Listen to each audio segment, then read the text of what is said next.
Good day and welcome to another episode of Drew's Book Reviews. So today we get to talk about Book 12 from the Wheel of Time, The Gathering Storm. So if you're interested in what I have to think about The Gathering Storm, stay tuned, that is coming right up.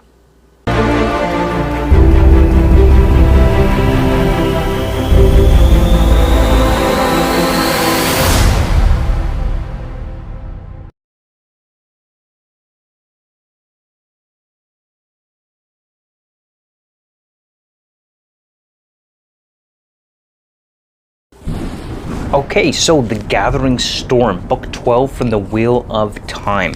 This is by Robert Jordan and Brandon Sanderson. So to start off, I do want to say this video will likely contain spoilers for the Wheel of Time up and through The Gathering Storm. There's just some really good and awesome things I want to talk about with this book, which is kind of hard to talk about without giving any kind of spoilers. So I just want to give you a heads up now if you haven't gotten to this point in the Wheel of Time or you haven't read the Wheel of Time, definitely do go and read the series because it really is an amazing series from start to finish. By far, easily one of my favorite fantasy book series ever. So to start off, I just want to say that this is what got me into Brandon Sanderson as a writer. Before I read The Wheel of Time, I didn't even really know who Brandon Sanderson was or that he was a writer.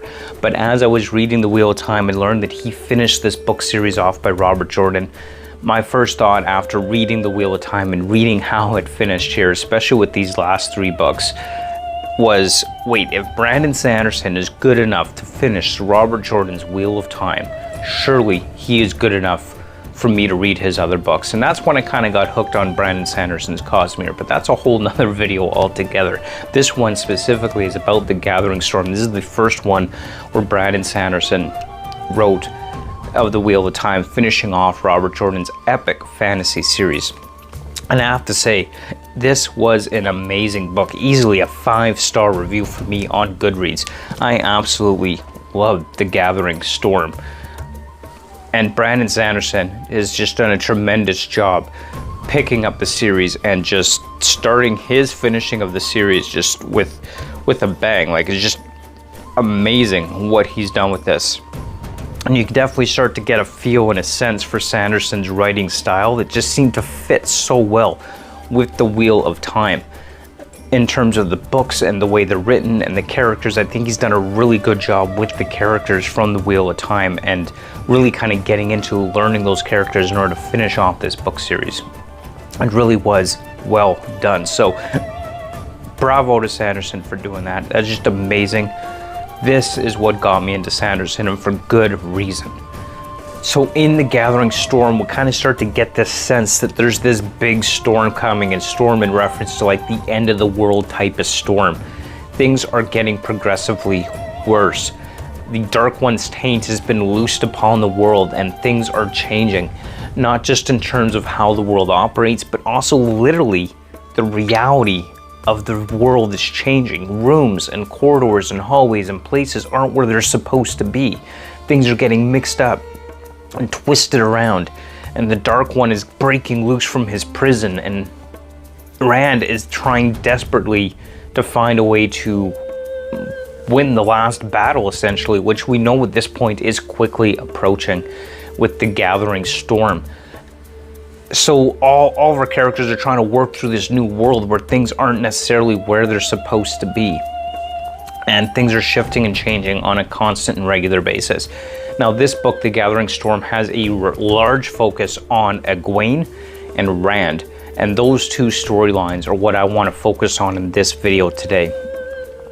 So starting with Egwene, as we know, Egwene has been captured by the White Tower and Elaida and her followers in the White Tower. And she has been put into a position where she's been made a novice, and she is having to undergo regular systemic beatings throughout her captivity in an effort to break her will, but Egwene will not break. And she's been eroding the confidence within the White Tower and support for Elaida from within the White Tower. And this book really brings that all to a head in how she manages to pull that off, and how she manages to undermine the authority of Elaida and bring the tower to start to question her leadership. So Egwene's story of how she's doing that is just really amazing to watch. I say watch, but you know what? When you read a book, it's like a movie in your head. So when I say watch, of course I mean read, but still it's like a movie in my head. And that is what is so awesome about a good book that is well written. You know, you get so immersed in the world that you're not really reading it so much as you're watching the events unfold in your mind's eye. And it's just amazing how well that was done. I love seeing how Egwene dealt with her captivity and how she used that to her advantage to gain a position of authority and power and respect within the White Tower as the Amyrlin of the White Tower, or the Amyrlin seat, head of the Aes Sedai. So as part of this conflict that is brewed between the rebel Aes Sedai and the White Tower Aes Sedai, Egwene had constantly warned that the tower would come under attack from the Seanchan. So this is kind of, I guess, where some of those spoilers happen, is the Seanchan do attack in this book, and they attack the White Tower with force.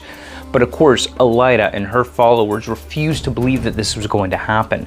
And so they were woefully unprepared for this attack on Tar Valon by the Seanchan. And only Egwene was the only one who was prepared for this. And those who started to follow her in secret, who trusted her.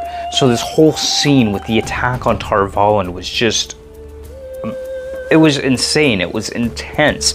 The battle with the rocket flying in and burning and destroying the White Tower, taking captive those who could channel to turn them into the Damani, who are controlled with these collars just kind of put around their neck, and they're controlled and forced to use the Force as a weapon, as a tool of battle, and treated like pets. Now, Egwene knows what this is like. In previous books, she had been captured and turned into a Damani herself, but she was eventually rescued and saved and survived that ordeal. So she knows exactly what this is all about. And so she refused to be taken and collared again, and she found a way to fight back with just tremendous force. A force incredibly amazing to gather the forces of the White Tower and force them to fight back and hopefully mitigate or minimize the cost of this Seanchan raid against Tar Valon and the Aes Sedai, something that had never really been successful in the history of this world, but of course became relatively successful with this attack. And so we see just how well Egwene pulled that defense off, and it's just an incredible, intense, amazing battle. Probably my personal favorite of all the battles we've had in the Wheel of Time, or at least one of my favorites up to this point. It was just so incredible, and I absolutely love that aspect of it. And it was the aftermath of that battle that eventually led to the reunification of the White Tower between the rebel Aes Sedai and the Aes Sedai of the White Tower. I'll try not to get too spoilery on that as far as how that happened and what brought it together. I don't want to spoil it too much, but that was a pivotal moment which eventually led to the reunification of both sides of the White Tower and bringing about that peace that's needed between the Aes Sedai as the last battle is coming. And Egwene definitely stood up to her role as Amyrlin in order to fulfill that responsibility and bring about that reunification. And it was just well done, well executed. And if there's one thing that both Brandon Sanderson and Robert Jordan know how to do, it's how to end a book in such an incredible way, where it ties up storylines and loose ends nicely, but still leaves it set for the next book in the series as we continue on seeking the final and last battle, which it will inevitably come. We've got 2 more books left in the Wheel of Time to go yet. So the setup and the resolution of certain plot lines was just done really, really well. And I love the way that Egwene's story was executed within this book and how she capitalized on her imprisonment, turned everything around, and took back control of a situation where Elaida just wasn't up to. And that was just really, really well done, and absolutely love that. So let's talk a little bit about Rand now and what his storyline or his arc within this book was. Rand has been slowly but surely destroying himself essentially throughout this entire series. He has been doing his best to fight off insanity throughout this series, as he starts off as this farm boy, discovers he could use the One Power, and eventually has to accept that his fate is to be the Dragon Reborn. So throughout this whole series, he since he's discovered his power, discovered that he's the Dragon Reborn, he's been fighting Lews Therin in his mind and just trying to fight him off and fight off insanity. Everything that he's done, he's lost so much and he's been through so much torture and pain, and he is slowly but surely losing his mind. He's feeling that he has to become harder and harder and harder in order to avoid feeling any emotion at all, so that he can do what must be done in his mind, and it is breaking him. He is losing control on his very identity, his self, and his sanity. And in this book, it really kind of seems to come to a head with just how far he's pushing himself and where he's going. And one thing I've really come to love about Brandon Sanderson and is his ability to write the psychological, mental struggles of the characters. And I think he did that really, really well with Rand. And this is definitely talent that Sanderson has. And I'm sure that Robert Jordan would have done just as well had he lived to complete the series. But I really felt that Sanderson has just done such a good job trying to resolve that inner turmoil and conflict that Rand has been dealing with up until this point. There's one pivotal scene in here which really basically broke Rand. It was the last straw for Rand in terms of his ability to retain his ability to feel or his emotions, and it's when he's captured by one of the Forsaken. So Semirhage, one of the Forsaken, captured him with this dominance collar, and it's basically a collar that does the same thing as the collars used by the Sanchan on Aes Sedai, and she captured Rand with this collar and basically forced him to hurt Min, whom he really loves and cares about. And because they're bonded, Min was able to feel the torture going through his psychological mind while at the same time being choked to death by Rand. And she could feel his pain of being forced to do this, but also Rand could also feel her terror during this moment as well. And so Min has basically become terrified of Rand at this point.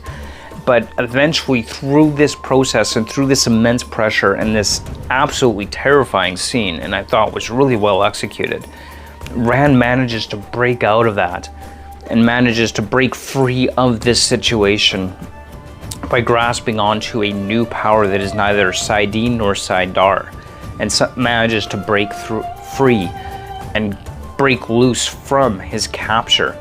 And in doing so, he destroys the Forsaken by use of balefire. But he is a completely changed person. He cannot feel anymore. He refuses to feel anything. He has brought himself harder than stone, and he has destroyed and purged himself of all emotional feel, and he has just lost his mind. At this point, I would say that he truly has gone insane, and he's seeking for a way to destroy everything, and he's on the verge of completely wiping out the Sanchan and taking as many civilians with him as he can, because he doesn't care anymore. He just wants to end everything. He wants to destroy all those who opposed him. The Sanchan refused to bow to him, so he will destroy them, every last one of them, if he has to use balefire to completely destroy and rip them out of the pattern itself. And so he has literally lost his mind. And this is a pivotal moment for Rand, because he is no longer Rand al'Thor. He is no longer, his entire identity has been purged from him, and he's basically gone insane. He is the Dragon Reborn, but he cannot feel. He is nothing more than a puppet of the pattern, and he's given up all hope of ever being an independent, true self again. And because of this, he refuses to have any emotional attachment to anything. Just do what needs to be done. And this is a very dangerous position for the world to be in, because Rand is such a powerful person with the Dragon Reborn and the power and the Chodon Cowl, which is this key to this massive power source that will allow him to channel more power than anybody in the history of the world, even during the breaking, has ever been able to channel before. And he will use that to completely wipe out and destroy cities just to kill his enemy, the innocent be damned. And he's done.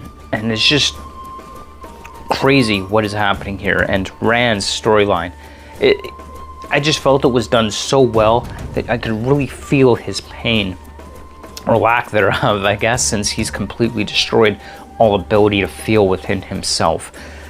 And that last scene where Rand nearly, again, spoilers, Rand is reunited with his father, but when he finds out that his father was sent to him by Cadsuane, whom he banned from his sight under threat of death and execution, and he realizes that his father Tam had been sent to him as part of an Aes Sedai's attempt to, what he perceives as attempt to manipulate him and to push him to do what they want him to do.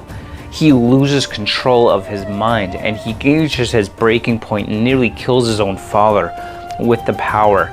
And he flees from that situation because he can't even believe for himself what he's become. He can't accept what he's become, and it scares him. And he flees and he runs. And in those moments, I could really feel the terror that Rand must have been feeling as he was fleeing from this situation. And I love that about it. I love being pulled and drawn into the story so well, so much, that you could just feel the fear, feel the tension, and feel the roller coaster of emotion that this character is going through. And you just kind of bond with them, and you're drawn so much into the story so well when that's happening. Rand's fleeing off to the top of Dragon Mount after he nearly destroys the city of Ibodar, and he realizes that there's something, a small voice in him that's saying, no, this is wrong, you can't do this. And it scares him. He runs off to Dragon Mount, and it's there where he basically has this massive epiphany, and it sets the stage for an entirely new Rand, where he discards what he's become in an effort to become something else. He has this whole nihilistic perspective that nothing matters, and he's fighting and arguing with the pattern, arguing with the loose theron in his head, arguing with the universe, in effect, trying to understand why is this happening? Why do we have to do this? Why are we in this constant cycle? None of it matters. Nothing I do matters, and it's just going to be happening again, so why bother? And so he kind of really gets in this nihilistic state of mind, and he just pushes through that, and through this argument, conversation with himself, the universe, the pattern, the wheel of time, you name it, whatever he's arguing with. And he basically, in that moment, he's overcome with a dramatic change in state of psychological being. And that is where we leave off with The Gathering Storm. That is how we end this series, or not this series, this book, where we see this epiphany, essentially, that Rand has, this moment of complete transformation. And we've seen this massive transformation from beginning to end, but he's at that point where he must change once again to become something more than what he's become.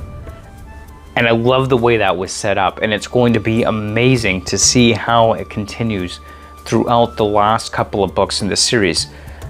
Absolutely loving it. I would have to say The Gathering Storm by far would have to be one of my favorite books from this series thus far. And it's just an incredible read. Well worth your time. It's awesome. I cannot recommend this series enough. Easily 5-star review for The Gathering Storm. By far, so easy to be that high. Just an incredible read. If you haven't read up to this point, do so. It's worth getting through the slog in the middle to get to the end of this series. I promise you that. Incredible book. Absolutely loved it. So those are my thoughts on The Gathering Storm. And I look forward to continuing this book review series with the final two in the book. We've got The Towers of Midnight and A Memory of Light coming up. And of course, New Spring, which I've never before read. This is my third time through the Wheel of Time. Once I'm done A Memory of Light, I'm going to go and read New Spring. That is one I've never actually read before, ever, with the Wheel of Time. So it'll be interesting to see that, to read that and see what I think of that. But those are my thoughts on The Gathering Storm.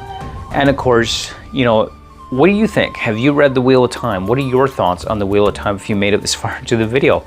Don't forget to like, comment, and subscribe. Hit that bell notification button so that you can get the next video notification next time I publish a Wheel of Time video review. And as always, like, comment, subscribe. Already said that. And always, you can follow me on Twitter and Instagram. You can join me in Discord. Links will be below. My Linktree will be below, where you can link to all my social platforms, including Patreon. If you want to support this channel there, you'll get early access to videos on Patreon, and you know, with the right tier level, you could actually pick what book I'm going to buy next and what book I'm going to read next. You'll have that opportunity if you want to join me over on Patreon for as little as $1 US per month. So thank you so much for watching.